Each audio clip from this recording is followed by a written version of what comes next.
2013년 새로운 한 해를 시작하는데 우리 옆 사람과 함께 손을 잡고 인사합시다. 손을 잡고 인사합니다. 주님은 당신을 사랑하십니다. 우리 다 같이 앞을 보고 하나님은 우리를 사랑하십니다. 하나님은 우리를 사랑하십니다. 2013년 시작하는 새해 첫 주일, 기독교의 가장 중요한 교리, 그리고 신약 성경의 가장 핵심된 내용, 로마서에 담겨져 있습니다. 로마서는 사도 바울이 로마에 있는 성도들에게 보낸 편지입니다.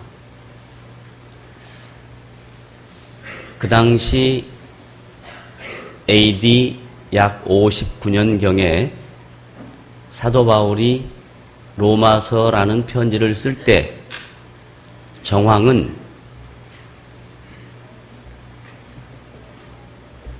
(3차) 선교 여행을 하고 있었던 중입니다.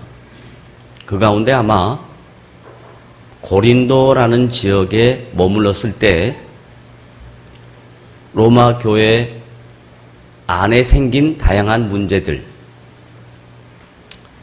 그리고 복음에 대한 정확한 이해를 로마 교회 성도들에게 가르쳐주고 싶었던 사도의 마음, 그리고 세계적으로 가장 막강한 힘과 권력과 부와 명성을 갖고 있는 로마 제국에 대하여 기독교는 보잘것없는 것 같지만 복음은 참 힘이 없는 것 같지만 그런 세상 권력과 부와 명성과 명예에 조금도 빠지지 아니하는, 그리고 그것보다 비교할 수 없는 능력을 갖고 있는 복음이 로마 교회 성도들에게 정확하게 이해되어져야 했던 것입니다. 그래서 사도 바울은 예루살렘의 교회에 경제적인 어려움을 당하고 있다는 얘기를 듣고 기독교 최초 교회인 예루살렘 교회가 매우 외적으로는 핍박을 받고 내적으로는 경제적인 어려움 때문에 고통 중에 있다. 그 얘기를 사도 바울이 들으면서 이방 교회들에게 그리스도 안에서 하나 된 우리가 당연히 예루살렘 교회 성도들을 도와야 되지 않겠는가 라고 그들을 권면하고, 요즘 표현으로 말하면 구제 헌금을 걷습니다. 그래서 이 구제 헌금을 가지고 예루살렘으로 가는 여정 가운데 고린도에 잠깐 정착해 있을 동안에 이 로마서 1장부터 16장까지 기독교의 교리의 핵심, 복음의 본질, 그리고 세상의 힘에 기독교는 보잘것없지만 복음은 별 의미 없는 것 같아 보이지만 그 안에 생명이 있고 그 안에 능력이 있고 그 안에 역사를 뒤집을 만한 중요한 의미가 있다는 것을 로마 교회 성도들에게 편지로 써서 보냅니다. 사도 바울이 이 편지를 쓸 때 자기 자신에 대한 정체성, 내가 누구인가 하는 부분에 대하여 크게 두 가지로 나누어서 설명합니다. 첫째는 나는 예수 그리스도의 종이다 라고 이야기합니다. 두 번째는 복음을 위하여 택정함을 입은 사도다 라고 얘기합니다. 그래서 이 두 자기의 정체성에 대한 소개에 대하여 지금부터 약 1950년 전에 있었던 역사적 사건, 사실을 근거로 해서 기록한 이 말씀 안에 저와 여러분도 2013년을 시작하면서 정확하게 인식하고 확인해야 될 것이 무엇이냐면 저와 여러분 모두 예수 그리스도의 종이라는 사실입니다. 다 같이 한번 따라합시다. 우리는 누구라고요? 예수 그리스도의 종입니다. 여기 예수 그리스도의라고 하는 소유격 그리고 그 그리스도 안에 소유된 종, 저와 여러분이 전부 다 그리스도 안에 있는 하나님의 자녀들입니다. 이 말 안에 잘못하면 오해될 수 있는 것이 이 세상 수많은 사람들 가운데 내가 특별히 선택받아서 그리스도의 자녀가 되고 하나님의 백성이 됐으니 내가 얼마나 위대한 자인가, 내가 얼마나 대단한 사람인가 이런 생각을 할 수 있습니다. 하나님의 자녀가 된 것은 이 세상 무엇과도 바꿀 수 없는 하나님의 축복이며 하나님의 은혜입니다. 그러나 그것이 세상 사람들과 나를 비교할 때 세상 사람들은 별 의미가 없고 무가치하고 나는 그들과 달리 가치가 있고 의미가 있는 존재, 대단한 존재인 것으로 착각을 하면 어떤 신앙적 오류를 갖게 되냐면 나 외에 다른 사람이 전혀 안 보입니다. 그런데 사도 바울처럼 자기 자신을 예수 그리스도에 속한 하나님의 자녀가 된 종의 신분이라는 것을 인지하면 종이라는 개념, 그 당시 종은 주인에 의해서 생명 여탈권까지 자기에게 권한이 없는 신분입니다. 주인이 죽으라면 죽어야 되고 주인이 가라 그러면 가야 되고 주인이 너의 인생에 내가 아무런 의미를 부여하지 않겠다 하면 아무것도 없습니다. 그게 종의 신분입니다. 그런데 사도 바울은 자기 자신을 가리켜서 철저하게 내 삶의 주인은 그리스도인 것을 고백합니다. 나는 그 그리스도께 속한 종이다. 그 주인이 시키는 대로 그 주인의 마음에 맞게 그 주인이 내 인생 모든 것을 이끌어 가시는 분이라는 것을 철저하게 고백하는 표현으로 나는 그리스도의 종이라. 한 해를 시작하면서 여러분 모두 다 마음속에 분명하게 확인해야 될 것은 내가 그리스도께 속한 하나님의 자녀입니다. 하나님이 우리를 특별하게 사랑하신 건 맞습니다. 그러나 저와 여러분이 자신의 삶의 주인이 자신이 아니고 내 삶의 주인이 하나님이시고 그 주인 되신 하나님께서 나에게 종의 역할을 맡겼다라는 것을 인지할 때 2013년도를 시작하는 여러분의 인생 속에 참다운 삶의 의미가 그리고 삶의 놀라운 하나님의 인도하심이 분명히 있을 것입니다. 그래서 저와 여러분이 고백해야 될 것, 나는 주인이 아니라 나는 그리스도의 종이다라는 사실입니다. 다 같이 따라합니다. 나는 뭐라고요? 그리스도의 종입니다. 여러분이 주인이 아닙니다.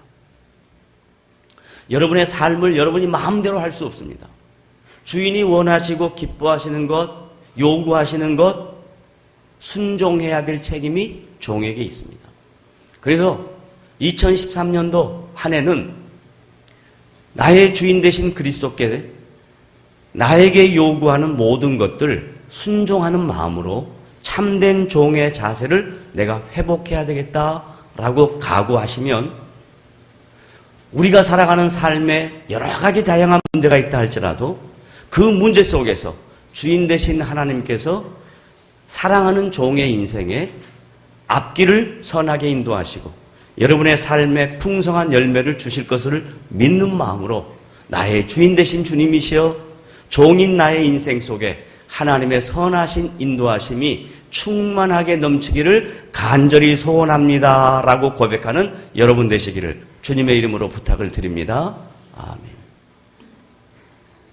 두 번째, 사도 바울은 자신의 정체성에 대해서 자기 자신을 가리켜 사도라 이렇게 표현합니다.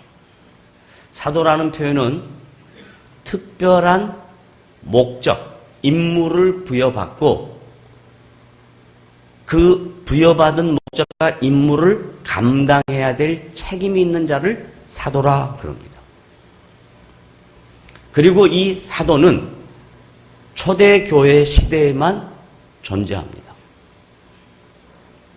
그 다음 성경 계시가 다 끝나고 난 다음, 요한계시록이 다 기록되고 난 다음 요한 사도가 죽고 그 다음부터는 사도라 하지 않고 속사도라 그럽니다.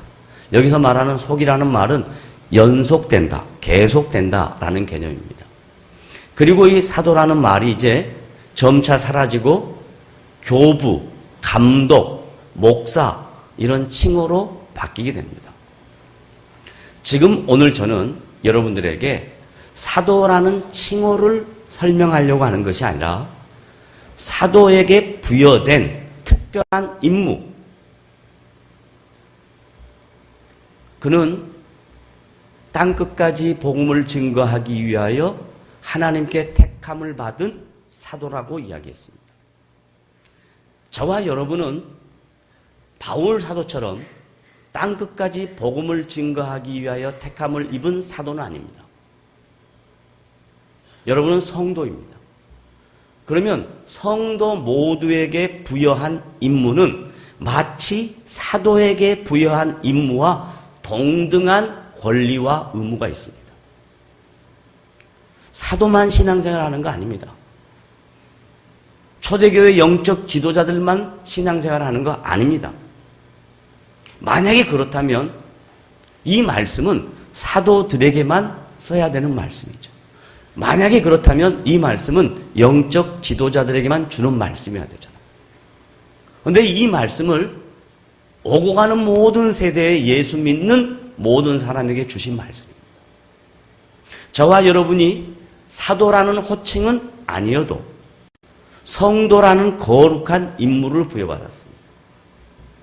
그러면 성도가 이 세상에 어떤 특별한 임무와 특권과 의무를 부여받았는가 하는 것입니다.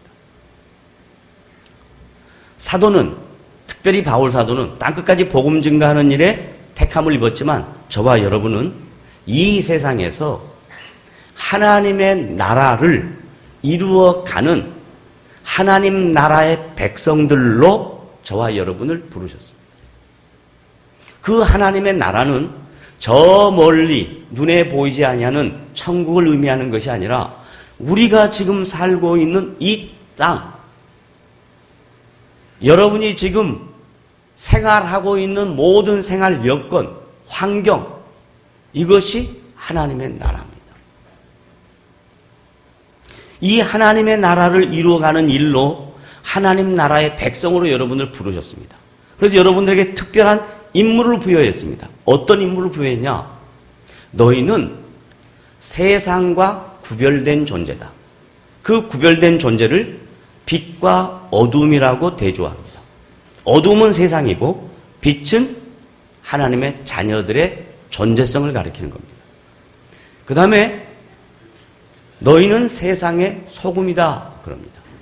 다른 말로 말하면 세상은 어둠으로 인해서 썩어져 가는 것이다. 그런데 소금은 썩어져 가는 세상의 방부제 역할을 하는 것이다. 저와 여러분들에게 부여한 하나님 나라의 일은 여러분 각자가 살아가고 있는 삶의 현장에서 여러분이 소금과 같은 존재로, 빛과 같은 존재로 세상을 밝히 비치는 역할, 세상이 썩어져 가는 일을 막는, 저해하는 그런 요소들로 여러분들을 불러내셨습니다. 그래서 예수 믿고 하나님의 자녀가 되어서 복음 안에서 신앙생활을 한다는 것은 저와 여러분 모두에게 세상을 향하여 성도로서 살아가야 될 특권과 의무와 사명이 있다는 것입니다. 세상 속에 여러분이 있습니다. 다 같이 따라합시다. 나는 세상 속에 하나님의 나라다. 그리고 여러분이 하나님의 나라를 이루어가는 사람들로 지금 살고 있습니다. 사도 바울은 이 두 가지, 자기 자신에 대한 정체성에 대하여 예수 그리스도의 종이다, 그리고 사도다 라고 생각을 했습니다.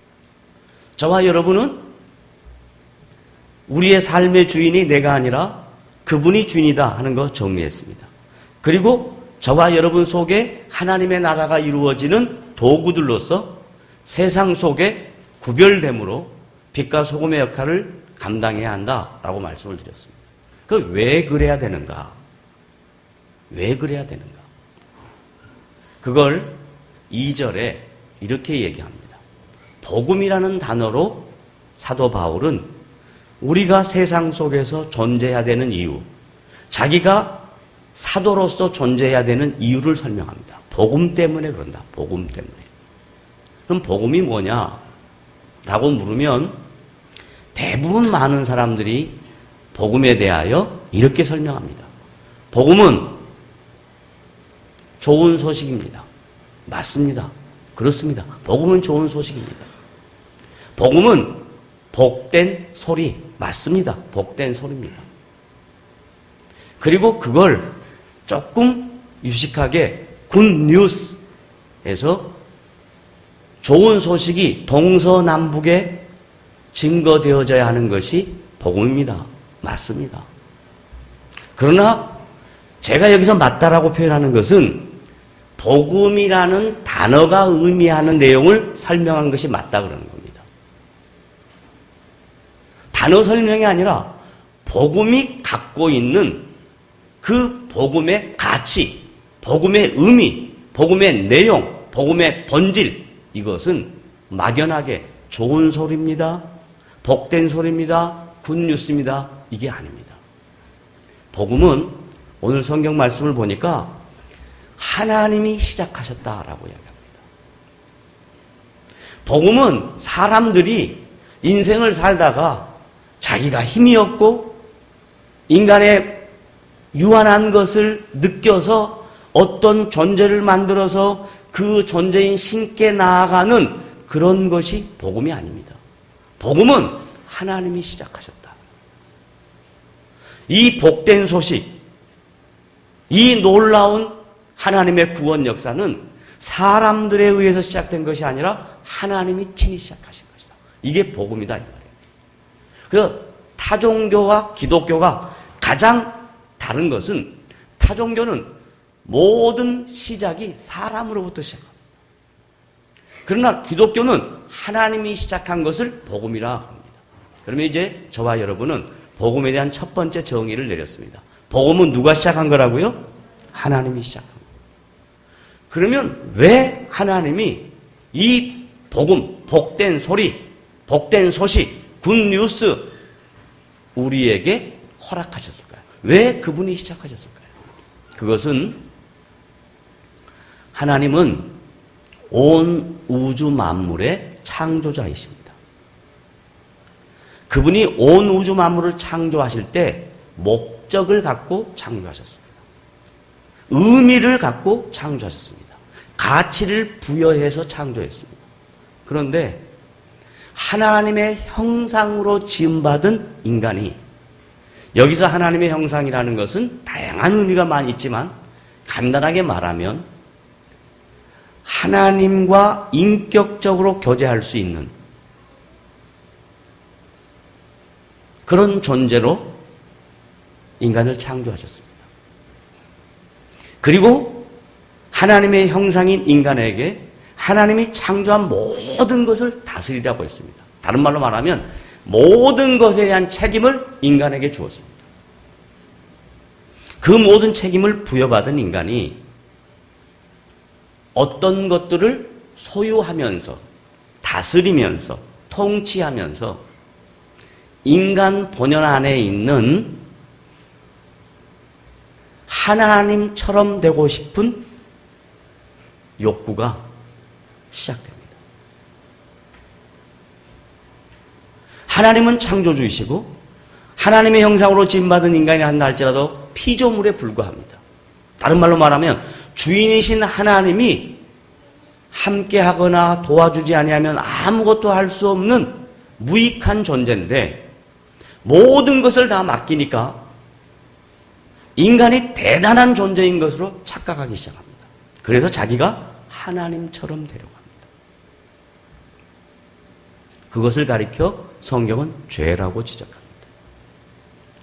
성경에서 말하는 죄는 윤리적이나 도덕적이나 사회적이나 규범적이나 율법적인 것으로 근거해서 죄라고 하지 않습니다. 성경에서 말하는 죄의 유일한 지적은 하나님처럼 되려고 하는 피조물이 자기 수준을 모르고 창조주인 하나님처럼 되려고 하는 그 성향을 가리켜 죄라고 합니다. 그래서 인간이 하나님처럼 되고 싶어서 하나님이 명령한 그 명령에 대하여 불순종합니다.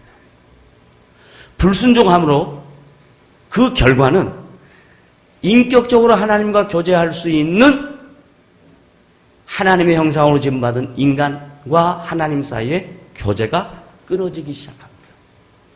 다른 말로 말하면 따로따로의 의미와 가치를 갖고 삽니다.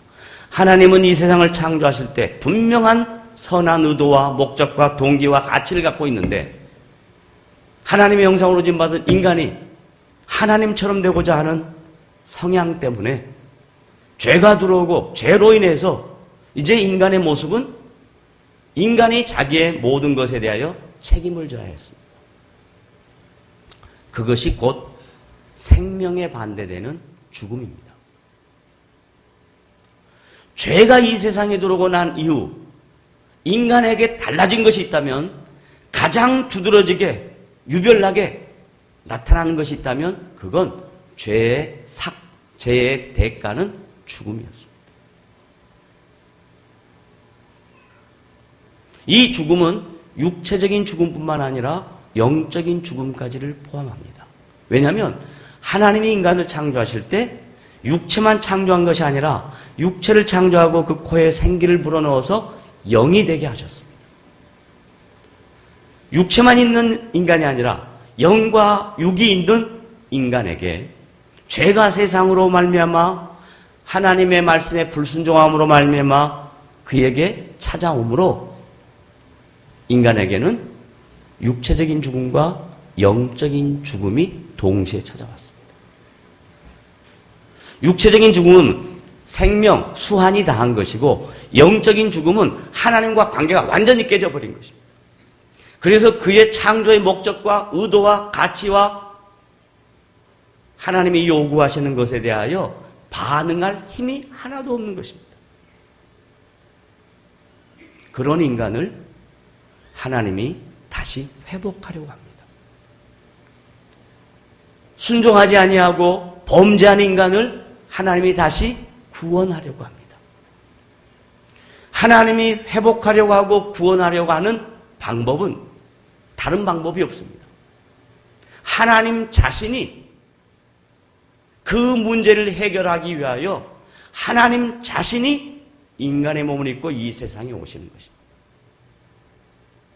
죄 없으신 하나님이 불순종한 죄인들의 죄를 용서하시기 위하여 친히 자기가 죽음으로 인간에게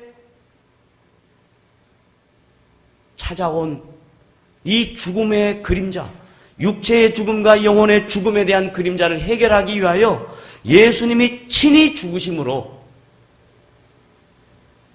하나님이신 예수님이 친히 그 죄를 지심으로 인간에게 있는 육체적인 죽음과 영적인 죽음에 대한 답을 허락하십니다. 그래서 하나님이 회복하는 것을, 구원하는 것을 시작하셨다. 이게 복음입니다. 회복과 구원을 하나님이 친히 시작하셨다. 이게 복음이다.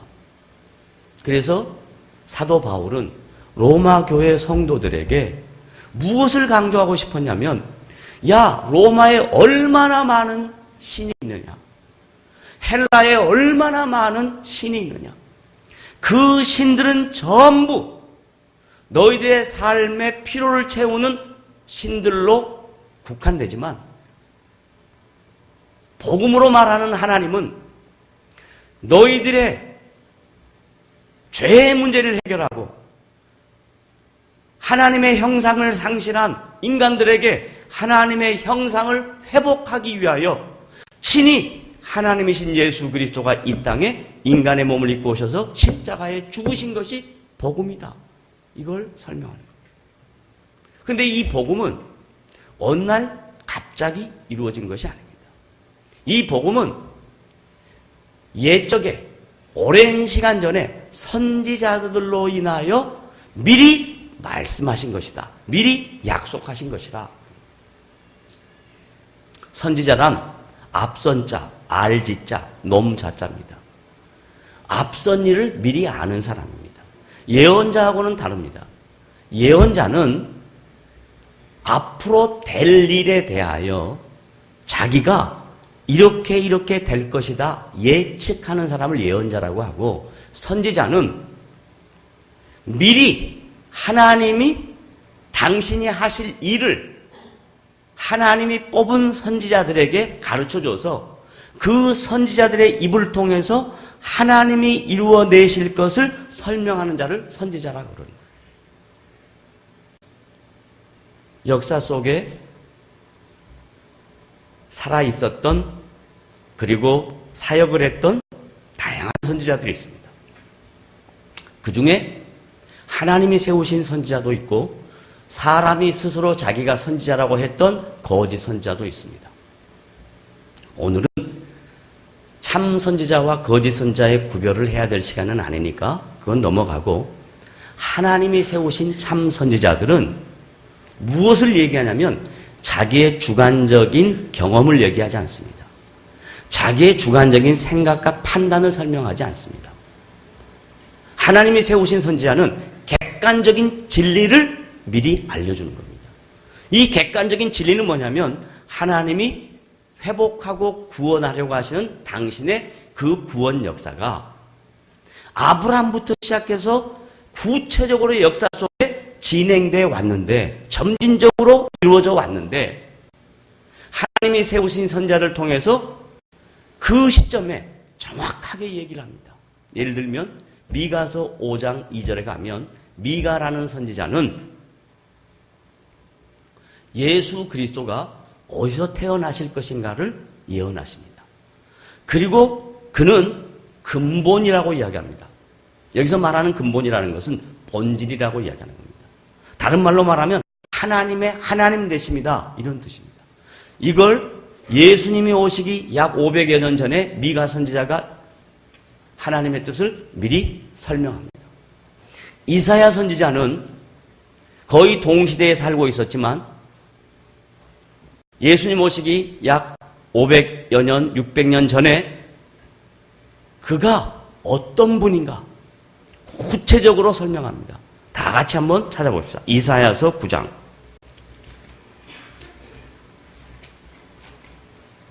구약성경 978면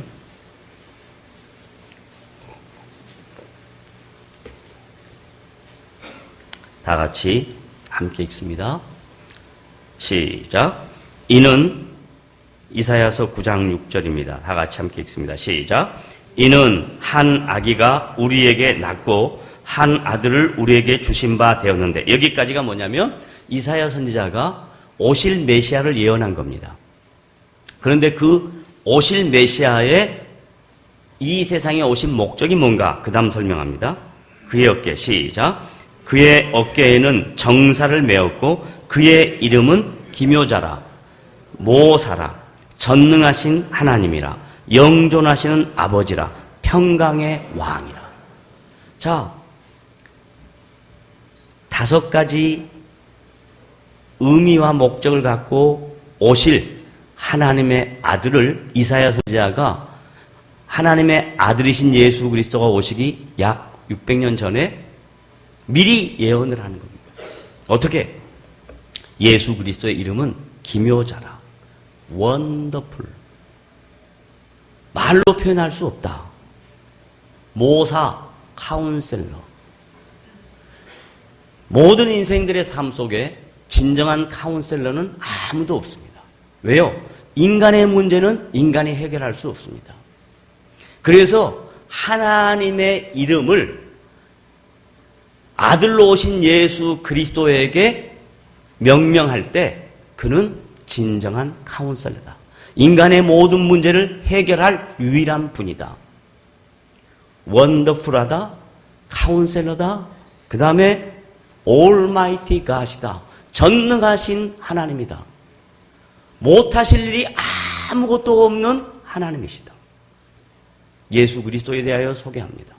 그 다음 forever God입니다. 영존하시는, 영원토록 계시는 아버지다. 기가 막힌 표현이죠. 여러분의 아버지, 여러분의 부모 아무리 사랑하고 아무리 귀해도 정말 평생 잘 모시고 싶어도 인간은 유한한 시간 속에 자기에게 주어진 인생을 살고 나면 갑니다. 그러나 하나님의 아들이신 예수 그리스도의 이름에 forever, 영원하신 아버지다. 우리의 모든 필요를 채워주시는 분이다. 마지막, Feast of King, 평강의 왕이다 라고 이야기합니다. 여기서 말하는 평강은 삶에 아무런 문제가 없다 그 말이 아니라 하나님과 인간 사이에 도저히 회복될 수 없는, 넘을 수 없는 그 강, 다리 사이에 그리스도께서 오셔서 그 넘을 수 없는 강과 다리를 하나로 묶으시는 분이시다. 그래서 그분이 우리의 인생에 삶의 의미를 부여하시는 분이다. 이걸 평강의 왕이라 이렇게 이야기합니다. 그리고 이어서 이사야 선지는 그 정사와 평강의 다음이 무궁하며 또 다윗의 왕자와 그의 나라에 군림하여 그 나라를 굳게 세우고 지금 이후로 영원히 정의와 공의로 그것을 보존할 것이라. 그 다음 다 같이 한번 읽어봅시다. 7절 마지막 부분 다 같이 시작.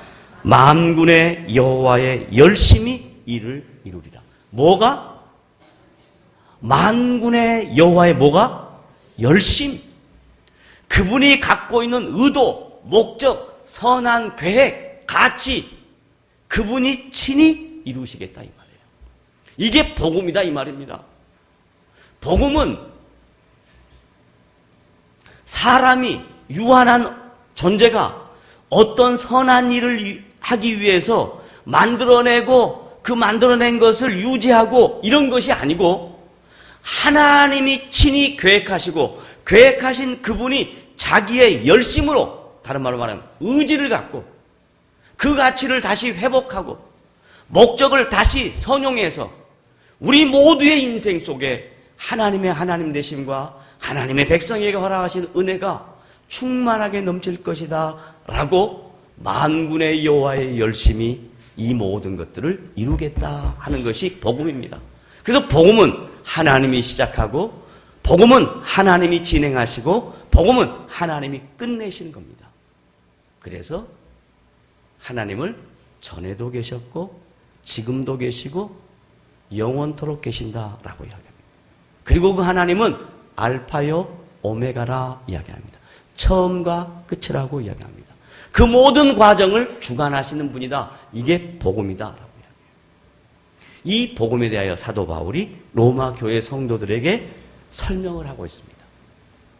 구체적으로 지금 제가 설명한 것처럼 이렇게 성경에 낱낱이 기록하지는 않았지만 나중에 이제 이후에 계속 나오는 말씀들을 들어보면 그 말을 이렇게 설명했구나 하는 것이 저와 여러분이 깨달아질 말씀일 것입니다.